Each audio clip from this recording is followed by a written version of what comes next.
Hello mga kababayan. O ito, si Maring, mag-ano po tayo, no?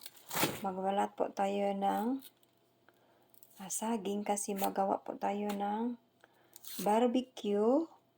Saging na barbecue or sa Bisaya is maroya or banana Q. So, snack ng Pinoy, di ba?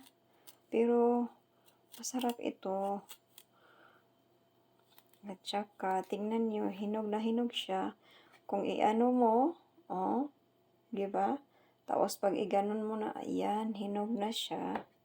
So, pakita ko lang mga kababayan kung paano balatan ang saging at lulutuin natin na fill up lang. Makita mo ganyan na siya pero clean na clean sa loob. So, lulutuin natin yan mamaya.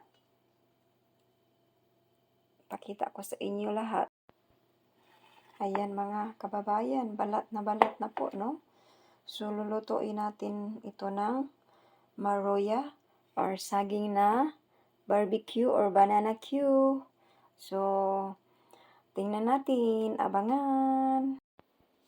Hello mga friendships, ayan. Mag-cut na po tayo ng kasi gagawin ko itong barbecue na saging or maroya. Pasensya na po, ganun lang po talaga mag-cut ang lefty. Lefty po ako mga kababayan, pero safety naman ang kamay ko. So, ganun na natin kasi gagawa po tayo ng pinaypay sa Bisaya. So, tapos, kung makita po niyo na, ganon-ganon lang po, no? So, hinaluan ko po yan ng, ayan. Tingnan niyo po, pasensya na. Ayan, ihalo ko po dito. Dito, ganon. Ihalo ko po sa harina.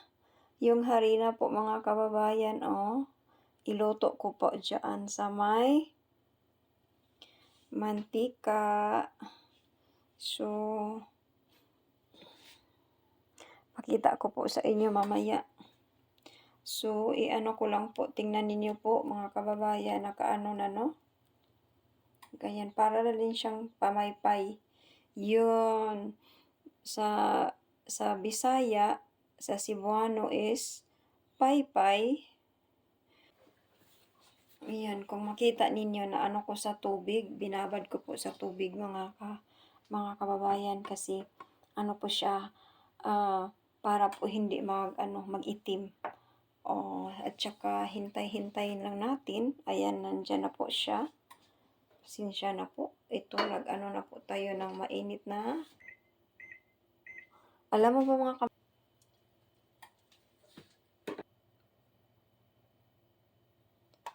So, parang init na ang mantika, no?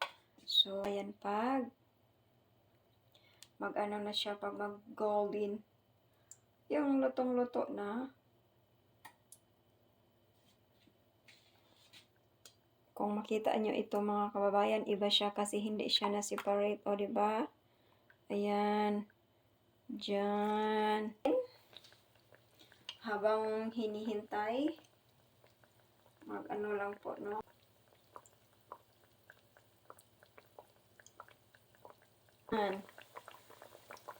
Maano po siya. Paano po ba malalaman pag lutong-luto na siya? Pag medyo nag-light brown na siya, nag-turn, nag-ano na yung change ng kulay. Kahit naman, konti lang.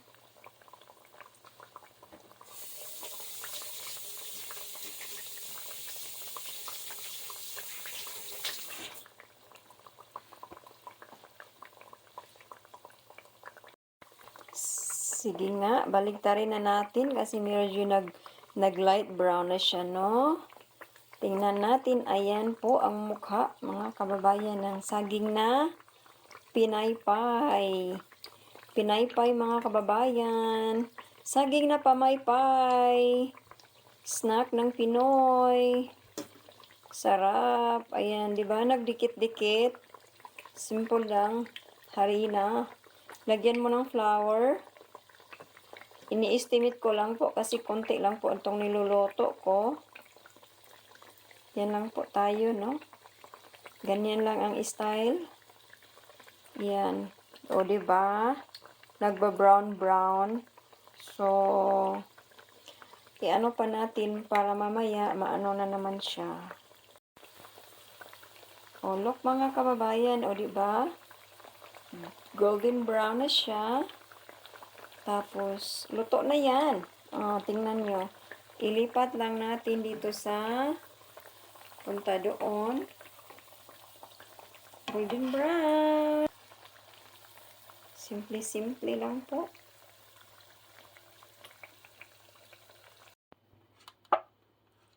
O, ito na mga kababayan, ang pinapangako ko sa inyong saging na pamaypay or pinaypay na saging, snack ng Pinoy.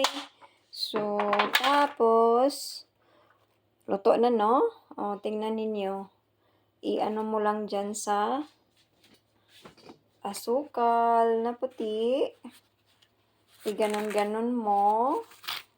Tapos, kasi yung flour, wala yang ano, sugar na nilagay ko, kaya ganon lang po. Lahat. I-ganon-ganon mo lang, o diba? Snack na siya. Basta Pinoy, may snack na ako. So,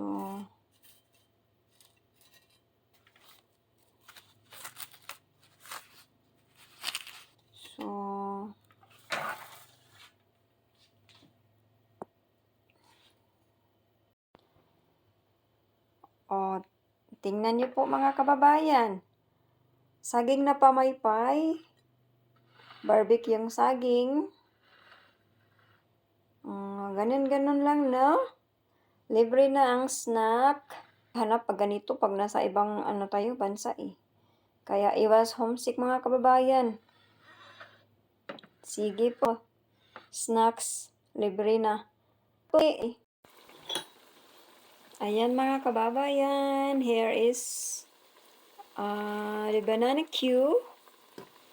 Mali yung sugar na nagamit ko. Pero still working pa rin. At least. Hirap nang wala kang ano. Ayan.